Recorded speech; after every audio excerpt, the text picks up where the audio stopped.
नमस्कार दोस्तों, एक बार पुनः आपका धारिका गिरी इंस्टीट्यूट की ऑनलाइन क्लासेस में स्वागत है। मैं मनोज भालोठिया आपके लिए राजस्थान पुलिस, पटवारी, दिल्ली पुलिस, ग्राम सेवक से संबंधित कुछ और प्रश्न लेके आया हूँ आज। बिल्कुल आज की क्लास में मैंने उसके अंदर रीजनिंग और मैथ के कुछ ऐसे प्रश्न डाले हैं जो पूर्व एग्जाम में हैं और हम आज उन्हीं प्रश्नों पर चर्चा कर रहे हैं। एक बार आवाज़ बिल्कुल ओके आ रही है? जी बिल्कुल।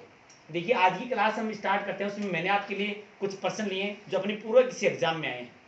देखिए मैं पहले प्रश्न पर चर्चा कर रहा हूँ। पहले प्रश्न पर चर्चा करें।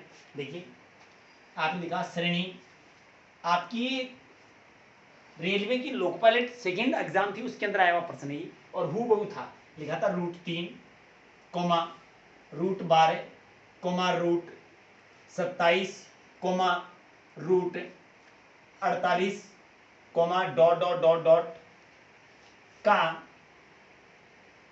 11वां पद क्या होगा। 11वां पद क्या होगा, यह आपका प्रश्न था। देखिए आप क्या एक श्रृंखला दी गई थी √1, आपको एक श्रृंखला दी गई थी √3, √12, √27, √48 डॉट डॉट डॉट डॉट का 11वां पद बताना है। अब देखिए हम सबसे पहले क्या करते हैं, ये जो आपको दी गई थी इसको आप बदलिए। देखो इसको हम लिख सकते हैं 4 गुणा 3 12 होता है, 3 चौक 12, या 9 गुणा 3 9 3 27 हो सकता है। इसको हम लिख सकते हैं 16 गुणा 3 16 3 48।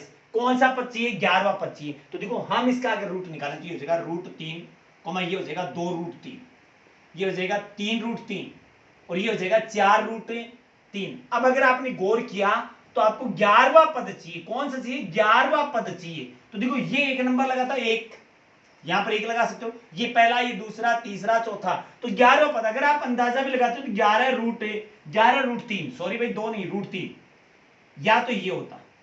अब सर अगर ऐसे नहीं तो अगर आप कैसे करते, तो फिर इसको करने का एक तरीका था, वो ये था कि आप 11वां पद निकालते। तो Tn एक फॉर्मूला आता है, Tn बराबर होता है a plus n minus 1 into कौन d। a का मतलब होता है प्रथम पद, a का मतलब होता है प्रथम पद, a का मतलब होता है प्रथम पद, पहला पद मतलब √3, पहला पद √3। n का मतलब होता है, n का मतलब होता है कौन सा पद, d का मतलब होता है सार्वंतर, मतलब उनके बीच में अंतराल कितने का है। Tn मतलब आपका अंतिम पद, Tn का मतलब कौन सा? अंतिम पद आपका जो आपको ज्ञात करना है। तो देखिए आपको 11वां पद करना है, तो T11 बराबर क्या हो जाएगा, पहला पद कौन था? √3 था, प्लस आप क्या करते हैं n-1, n कितना? 11वां पद, तो आप क्या करते हैं 11-1 और गुणा में सार्वंतर। तो देखो √3 और √2 के बीच में कितने का अंतर है? √3 का। इन दोनों के बीच में कितने का अंतर है? √3 का। इन दोनों के बीच में कितने का अंतर है? √3 का। तो ये समांतर श्रेणी होगी और समांतर श्रेणी का nवां पद ज्ञात करने के लिए, कौन सा? समांतर श्रेणी का nवां पद ज्ञात करने के लिए फॉर्मूला आता है Tn बराबर a plus n-1 into D. बिल्कुल ये वाला होता है। आपने Tn मतलब आप कौन सा पद ज्ञात करते? 11वां। पहला पद कौन था? √3 था। आपके पदों की संख्या कौन सी थी? 11वां पद ज्ञात करना, तो 11 माइनस 1 और सार्वंतर कितना हुआ? सार्वंतर कितना हुआ? √3 हुआ। अब देखिए √3 प्लस इन दोनों को सोल्व किया तो 11 में से 1 गया 10 और 10 को √3 से किया तो आ गया 10√3। 10 और 1 कितना हो गया? 11√3। ये आपका क्या होगा? 11वां पद होगा। तो अगर आप गणित के फॉर्मूले से करेंगे तो आपका आंसर होगा 11√3, या फिर आप डायरेक्ट भी लगा सकते। कैसे? ये एक था, ये दूसरा, ये तीसरा, चौथा, तो 11वां क्या होगा? 11√3 होगा। जी बिल्कुल ओके यहां तक। चलो नेक्स्ट अगले प्रश्न की ओर बढ़ते हैं। यहां तक बिल्कुल ओके, क्लियर है? हाँ जी बिल्कुल। देखिए अगले प्रश्न पर,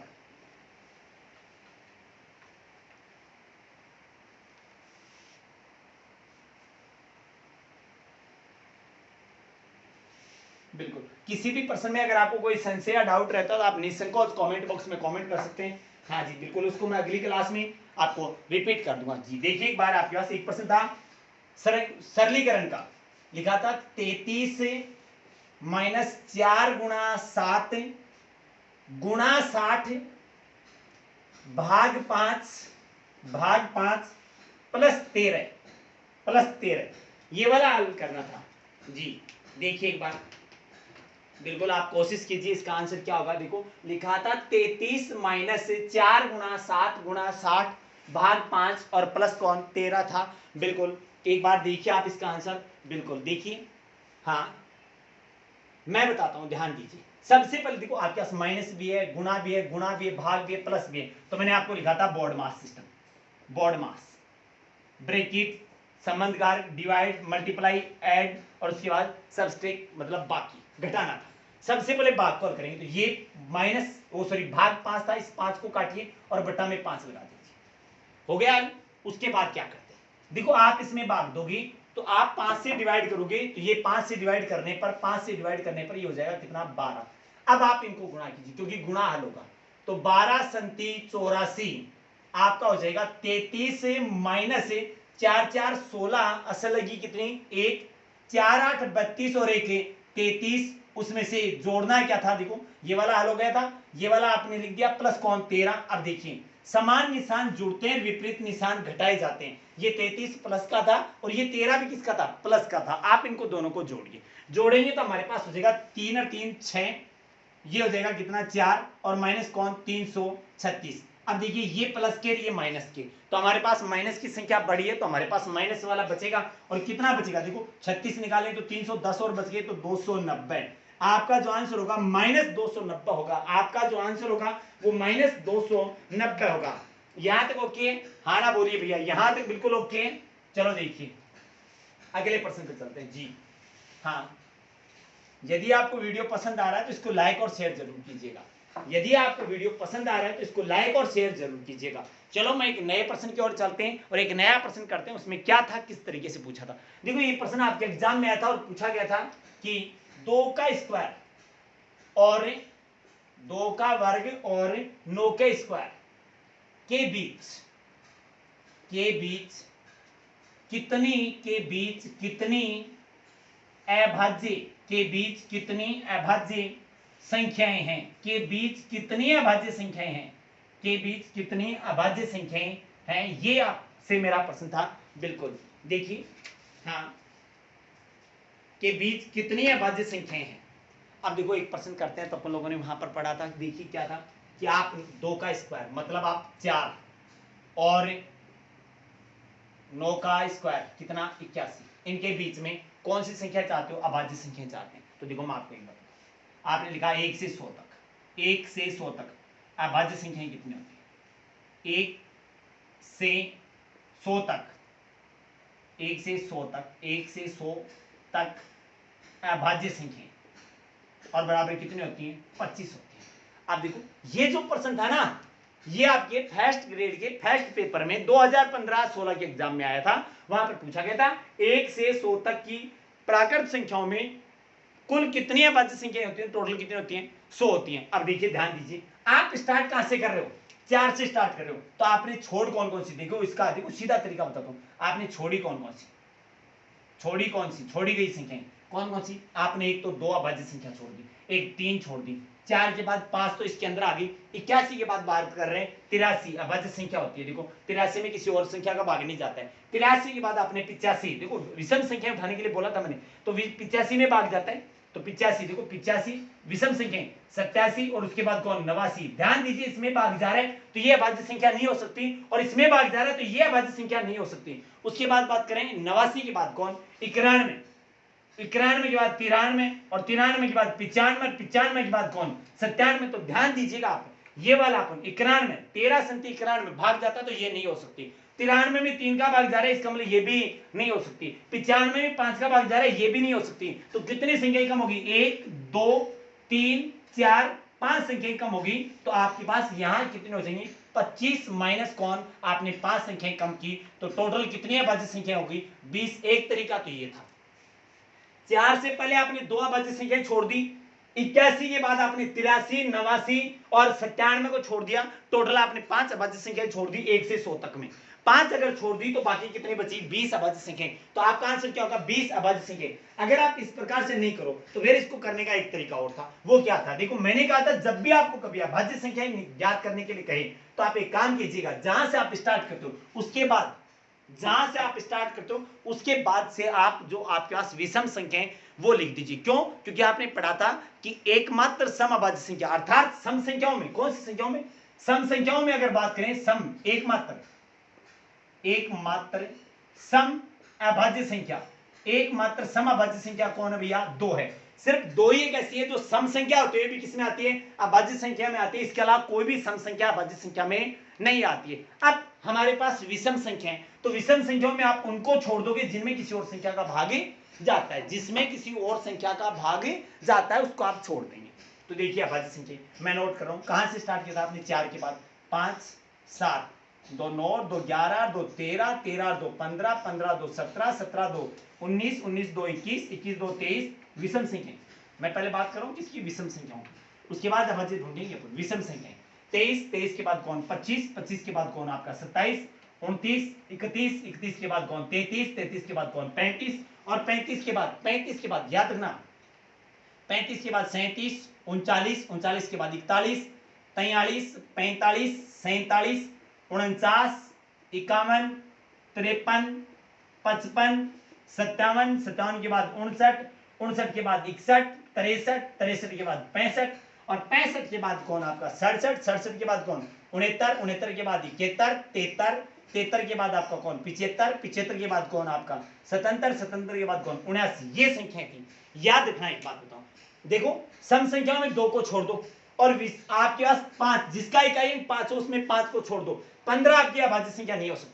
15 के बाद 25 नहीं हो सकती क्योंकि इसमें 5 का भाग जाएगा, जिसका इकाई अंक 5 होता है उसमें 5 का भाग जाता है। और अभाज्य संख्या उन्हें कहते हैं, अभाज्य संख्या उन्हें कहते हैं, अभाज्य संख्या उन्हें कहते हैं जिनमें एक या स्वयं संख्या के अलावा, एक या स्वयं संख्या के अलावा किसी और संख्या का भाग नहीं जाता है, उसे कहते हैं अभाज्य संख्याएं। बिल्कुल, ये भी कैंसिल, 35 कैंसिल, 45 कैंसिल, 45 के बाद 55 कैंसिल, 55 के बाद 65 कैंसिल और 65 के बाद 75 कैंसिल। दोबारा सुन लीजिए आप, जिस संख्या का इकाई अंक 5 होता है छोड़कर 5 को, जिस संख्या का इकाई अंक होता है 5 होता है छोड़कर अकेले 5 को, बाकी सारी की सारी आपकी अभाज्य में संयुक्त संख्या भाज्य संख्या में आती है। उसके बाद बात कर रहे हैं तो आपका ये आपकी संख्या कैंसिल होगी, ये 15 कैंसिल हो गया, बिल्कुल 45 कैंसिल हो गया आपका, 45 के बाद आपका 75 कैंसिल होगा, ये नहीं हो सकती बिल्कुल, ठीक है। यहाँ ये बिल्कुल आपके पास ये 2014 की एसएससी 10+2 में भी पूछा गया था, ये 55 गायब हो गया आपका, 55 के बाद आपका ये 65 भी गायब हो गया और 65 के बाद आपका ये 35 भी गायब हो गया, जिसमें अब किसी और संख्या का भाग जा रहा है। तो गौर कीजिए, 9 में 3 का जा रहा है, 9 में किसका 3 का जा रहा है, 9 कैंसिल, 11 13 में नहीं जा रहा, 17 में नहीं जा रहा, 19 में, 21 में जा रहा कैंसिल, 27 में जा रहा कैंसिल, 33 में जा रहा कैंसिल, 33 के बाद 39 में जा रहा कैंसिल, 49 में जा रहा कैंसिल, 51 में जा रहा कैंसिल, 57 में जा रहा कैंसिल, 63 में जा रहा कैंसिल, 63 के बाद 69 में जा रहा कैंसिल, उसके बाद 77 में जा रहा कैंसिल। आप काउंट कर लीजिए, 1 2 3 4 5 6 7 8 9 10 11 12 13 14 15 16 17 18 19 और 20, टोटल संख्याएं कितनी होगी 20। कौन होगी, अभाज्य संख्याएं। कौन होगी, अभाज्य संख्याएं। ये क्या है आपकी अभाज्य संख्याएं, जिनको आपने काट दिया वो आपकी कैंसिल होगी, जो बाकी बच गई देखो ये आपकी कैंसिल होगी, ये आपकी कैंसिल होगी। यहाँ पर 41 था भैया, 41 बचेगा, हाँ 41 था बिल्कुल, हाँ। उसके बाद आपका ये कैंसिल हो गया, 77 कैंसिल हो गया बिल्कुल, ये आपका 49 51 कैंसिल हो गया बिल्कुल, हाँ जी। ये वाले 21 को काट दीजिए आप, 9 को काट दीजिए आप बिल्कुल, हाँ जी।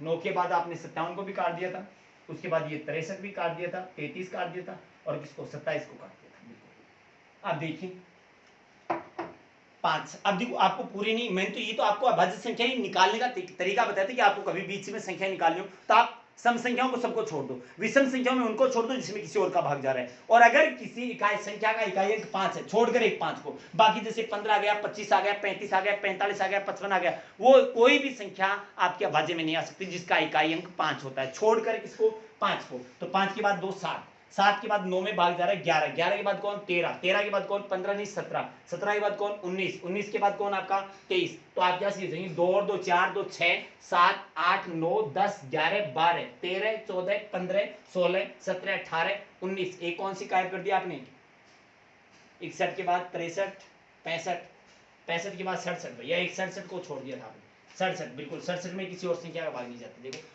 61 के बाद 63, 63 में भाग जाता है बिल्कुल, हाँ 21 63, 3 का और 7 का भी जाता है बिल्कुल, 9 का भी जाता है, 21 का भी जाता है। उसके बाद 65 में भाग जाता है, उसके बाद कौन बच गया आपका 67, 67 में किसी और संख्या का भाग नहीं जाता है, तो 67 भी अभाज्य संख्या में शामिल होती है बिल्कुल जी बिल्कुल। तो टोटल आपकी जो संख्याएं हुई कितनी हुई 20 हुई बिल्कुल। देखिए 2 2 4 2 6 7 8 9 10 11 12 13 14 15 16 17 18 19 और कौन 20, बिल्कुल, या फिर आप पहले वाले तरीके से देखिए, अगर आप कंपटीशन के अकॉर्डिंग बात करो तो आप उनमें से 1 से 100 तक टोटल आबादी संख्या कितनी होती हैं, आपने पढ़ा था 25 होती हैं, और उन 25 में से आपने दो संख्या पहले छोड़ दी और 3 संख्या बाद में, तो 25 में से आपने 5 संख्याएं छोड़ दी, तो आपके पास टोटल बचेंगे कितने, 20। ये आपका आंसर था जी। चलो नेक्स्ट, अगले प्रश्न।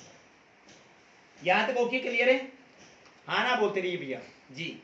देखिए अगला प्रश्न था शेषफल प्रमेय विधि से। एक शेषफल प्रमेय विधि से एक प्रश्न आता है अपने पास, एक बीजगणित का एक बहुपद देता है और उस बहुपद को किसी संख्या से विभाजित करने के लिए बोलता है और कहता है कि इसको अगर इससे विभाजित किया जाए तो शेषफल क्या बचेगा। एक प्रश्न पे चर्चा करते हैं। अपने लोको पायलट के एग्जाम में बहुत ज्यादा बार था, प्री में भी था और उसके बाद दूसरे टाइप सेकंड में भी था, बिल्कुल दोनों स्टेज में था, बिल्कुल हाँ जी, पहले पेपर में भी दूसरे में भी। देखिए प्रश्न ये था, यदि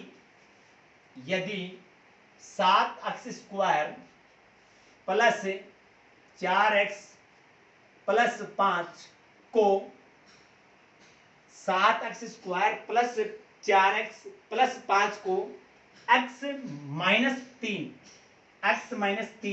से विभाजित x माइनस 3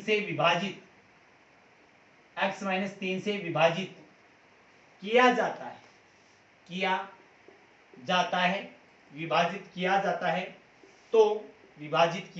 तो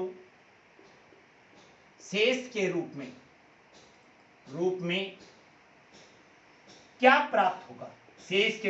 क्या प्राप्त होगा। शेष के रूप में क्या प्राप्त होगा, ये मेरा आपसे प्रश्न था। बिल्कुल इसका आंसर दीजिए आप किस प्रकार से निकालेंगे। देखो आपके पास एक बहुपद था 7x² प्लस 4x प्लस 5 को x माइनस 3 से विभाजित किया जाता है तो शेषफल के रूप में क्या प्राप्त होगा आपको। यह आपका एक छोटा सा प्रश्न था, शेषफल के रूप में आपको क्या प्राप्त होगा, बिल्कुल जी, शेषफल के रूप में आपको क्या प्राप्त होगा। देखिए किससे डिवाइड कर रहे हो आप, x माइनस 3 से। इसका मतलब देखो सबसे पहले ये देखिए किसका भाग दे रहे, तो आप दे रहे हो भाग किसका, x माइनस 3 का दे रहे हो, तो जिसका भाग देते हो उसके बराबर में आप क्या लगा लो, 0 लगा लो, क्योंकि जिसका भाग होगा अर्थात जो गुणनखंड होगा तो शेषफल क्या बचेगा।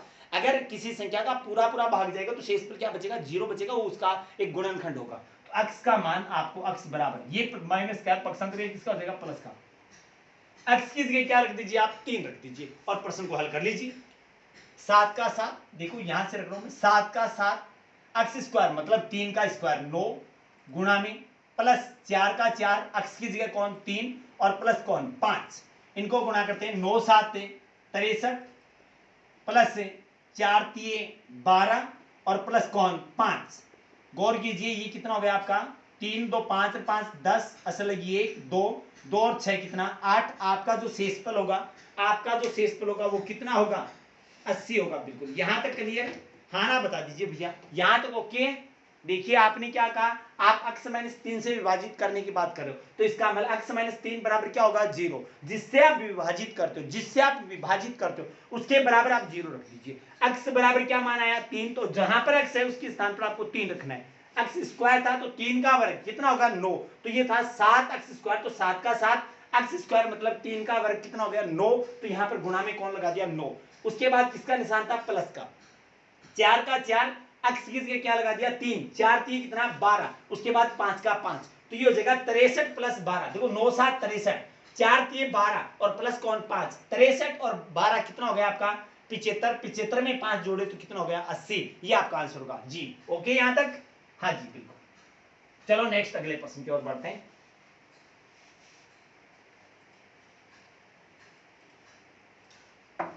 बिल्कुल देखिए एक प्रश्न था आपके पास, बहुत छोटा सा प्रश्न था। देखिए प्रश्न ये था, के किस मान के लिए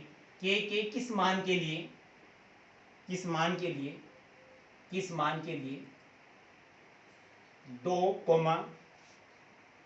3 प्लस k और 6 समांतर श्रेणी में है, समांतर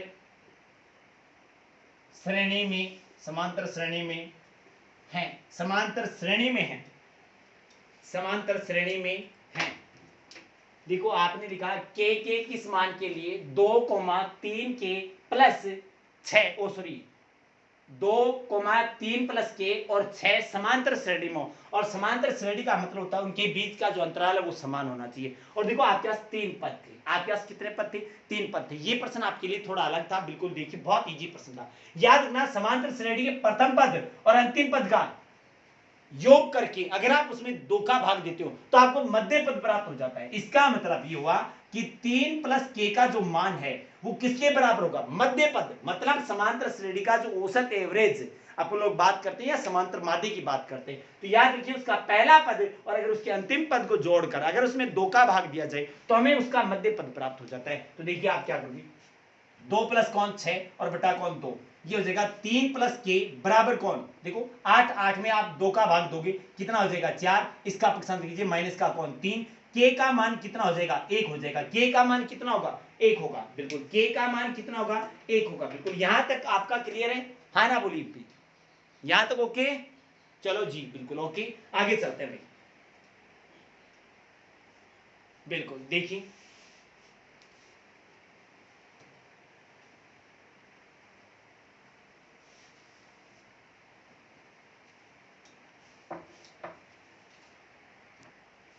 देखिए एक प्रश्न और देखते हैं हम। दिया गया था कि दिए गए विकल्पों में से दिए गए विकल्पों में से कौन सा एक गैर अवसान दशमलव है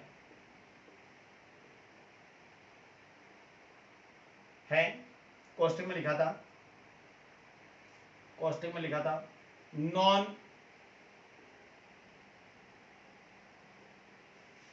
टर्मिनेटिंग डेसिमल है। अब देखो विकल्प थे आपके पास, पहला विकल्प था वो था 17/625, बी विकल्प था आपके पास वो था 35/210, और जो तीसरा विकल्प था वो था आपके पास 27/2 की पावर 3 गुणा 5 की पावर 2, और जो चौथा डी विकल्प था वो था 9/15 था, 9/15 था, 9/15 था। बिल्कुल देखिए देखो एक बात अपन लोगों ने पढ़ी यहां पर, तो देखो आपके पास नॉन टर्मिनेटिंग डेसिमल की बात कर रहा है, गैर अवसान, मतलब आपके पास दशमलव भिन्न जो होती है ना वो एक तो होती है शांत, एक तो कौन सी होती है शांत दशमलव भिन्न, और एक होती है कौन अशांत दशमलव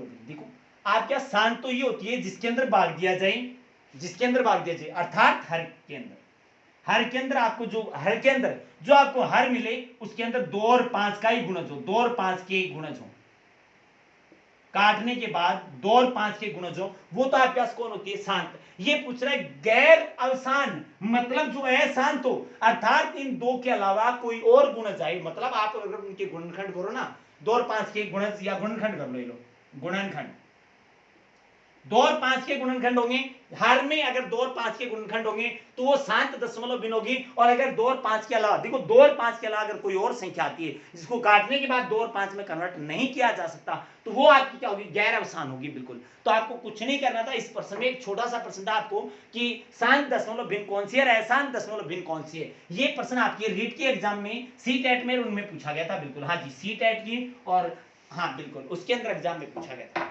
देखिए ध्यान दीजिए ये 625 है, अगर मैं इसको काटता हूं देखो सिर्फ 2, हाँ अकेला 2 भी हो सकता है, अकेला 5 भी हो सकता है, और 2 अलग और 5 अलग दोनों भी हो सकते हैं। देखो अकेले 2 के गुणनखंड हो सकते हैं, अकेले 5 के हो सकते हैं, 2 और 5 दोनों के गुणनखंड भी हो सकते हैं, लेकिन इनके अलावा कोई नया नहीं होना चाहिए, किसी और संख्या का गुणनखंड नहीं होना चाहिए अभाज्य संख्याओं का। बिल्कुल जब आप अभाज्य गुणनखंड करो तो देखो 625 को हम बदलेंगे तो ये 625 आपका, देखो सिर्फ हार को उठाना है, बाकी किसी को नहीं उठाना था आपको। ये हो जाएगा 5 की पावर कौन 4, तो देखो सिर्फ 5 की पावर है तो इसका मतलब ये तो नहीं हो सकती, ये हमारा उत्तर नहीं हो सकता। यहां काटते हैं तो 7 से डिवाइड किया, 7 से किया तो 5 और 7 का भाग दिया तो कौन 7 की 21 30, 30 के टुकड़े करते हैं तो 2 गुणा 3 गुणा 5 हो जाएगा। देखो 5 के अलावा देखो 2 का भी चल गया, ये हो गया 3 दूनी 6, 6 पंजे 30,